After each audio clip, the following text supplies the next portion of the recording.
Hi everybody, it's Laura from Green Tree, and today we're talking about mushrooms.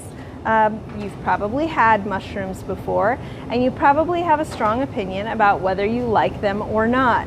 But I'm going to try and give you a little bit more information about them today so that if you do like them, you can enjoy them even more. And if you don't, maybe I can win you over to some of the other applications you might not have tried yet. So first things first, what is a mushroom? Obviously, there are a lot of different kinds of mushrooms. These are commonly called baby bellas or button mushrooms. We've also got this awesome little chef's sampler that has quite a few different varieties. And if you've ever looked up mushrooms on a Google image search, they come in an astonishing variety of shapes and sizes and colors. But a lot of mushrooms are very poisonous, which is why, in my opinion, it's better to go to the store and get a package like this than to go out and pick some in your yard unless you're really sure what you're doing. There are some great classes that you can take in order to learn how to pick and safely harvest wild mushrooms, but I really don't suggest doing it if you don't get some kind of education first.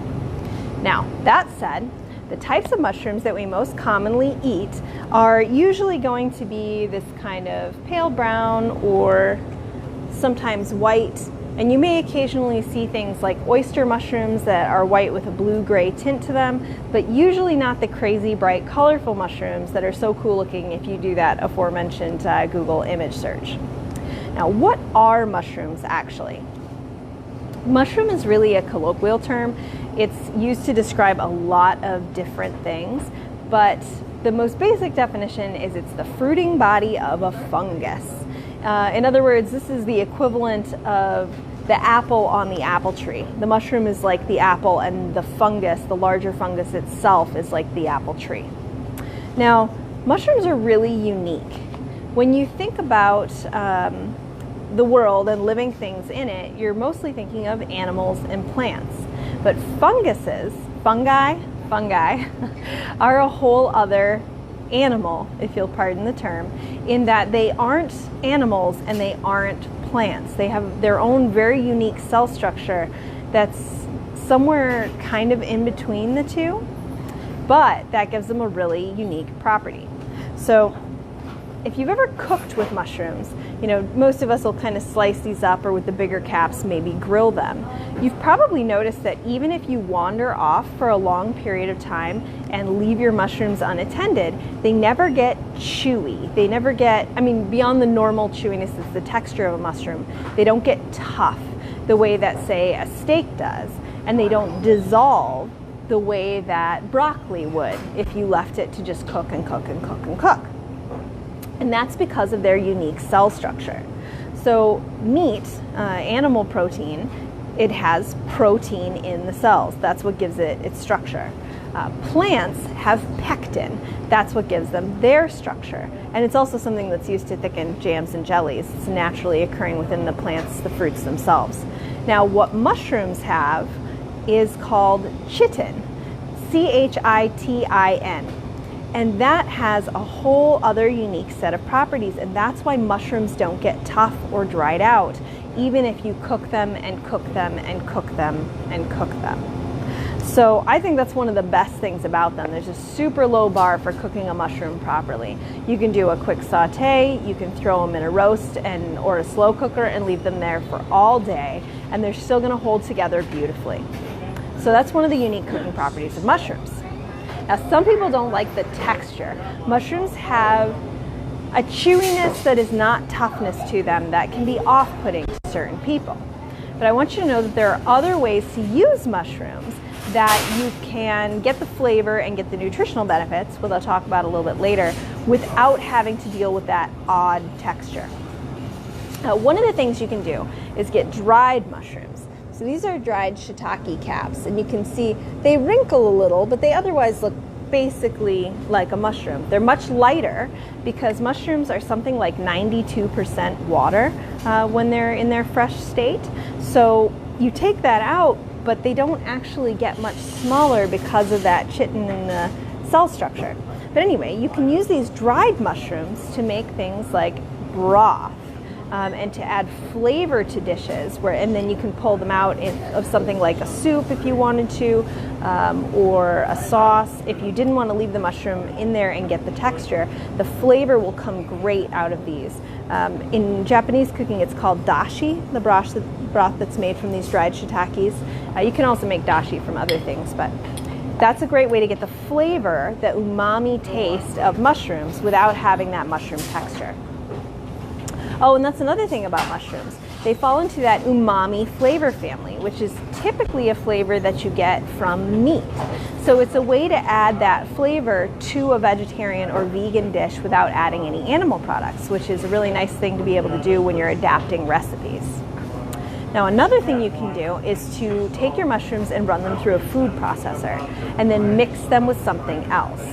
So an example of something you could make with them are these, and these are pre-made. You wouldn't actually have to make it yourself.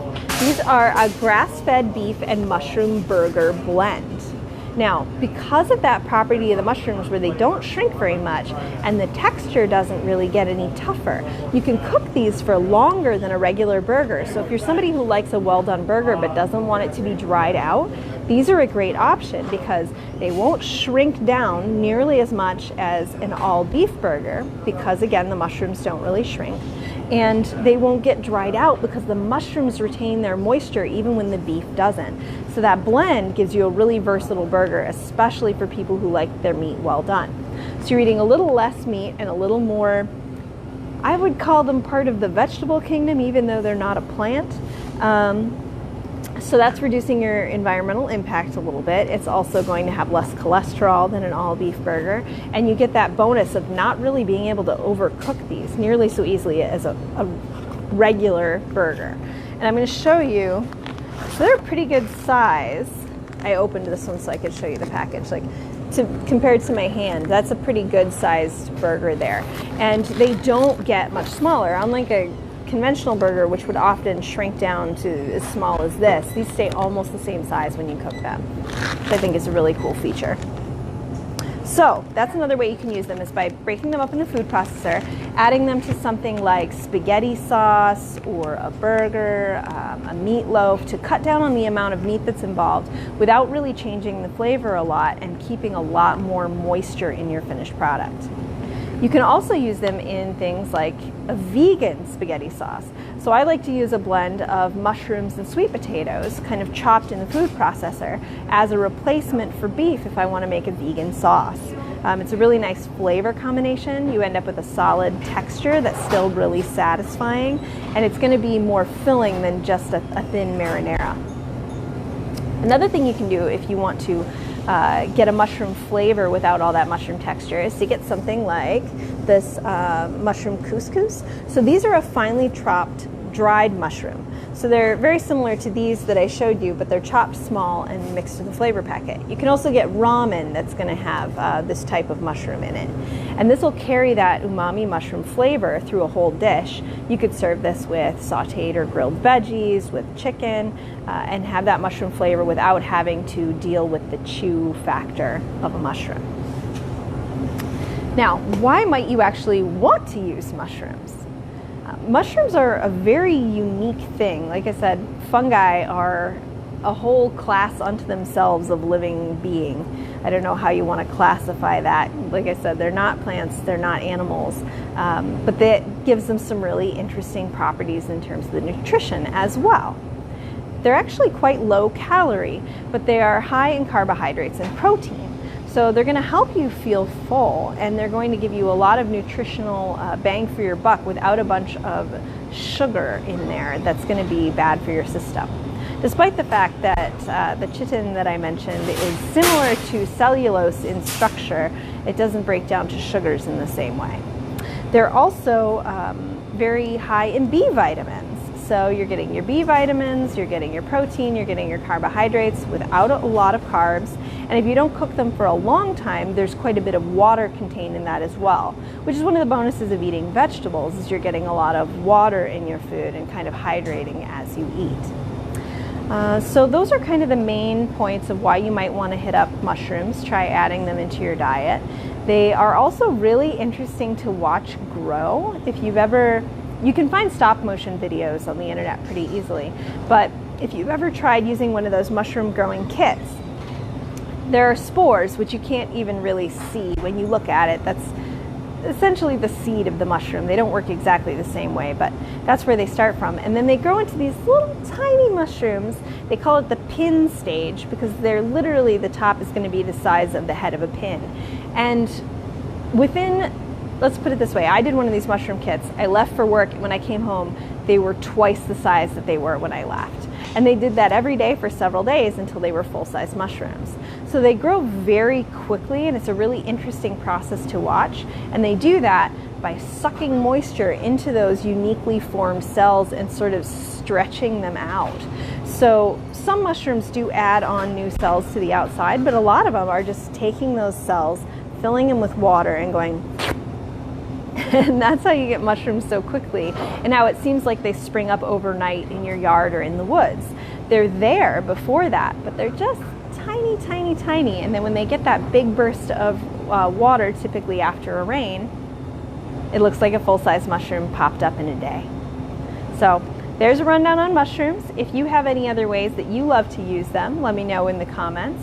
If you have any questions about the awesome mushroom options that we have here, I'm going to be sampling those mushroom beef burgers that I showed you, as well as the mushroom couscous for another hour, hour and a half. And you can come down, ask about it, try some, say hi. We'd love to have you. Oh, and one last thing. I said I would mention this for our produce buyer. We have got organic cotton candy grapes in stock, and they are delicious. So if you're looking for a sweet treat to have after you grill up that mushroom, come on down and try some of these. In the meantime, I hope everybody has a happy Tuesday, and I'll see you next week. Bye.